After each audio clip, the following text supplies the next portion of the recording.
Hi, Nick Brandon from TechWork. We did a survey in Tunbridge Wells this morning for 5 businesses that share 3 buildings between them.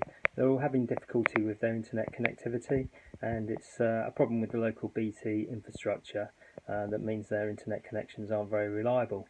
So we're going to propose a new 1,000 megabits fibre Ethernet lease line for them, and we're going to be putting in some equipment so they can share the bandwidth between them, get 200 megabits per second each, at significantly lower cost than what they'd have to pay if they went and installed their own. So yeah, it's going to be a really good project, and we've done others like this. So confident we'll get 5 new customers.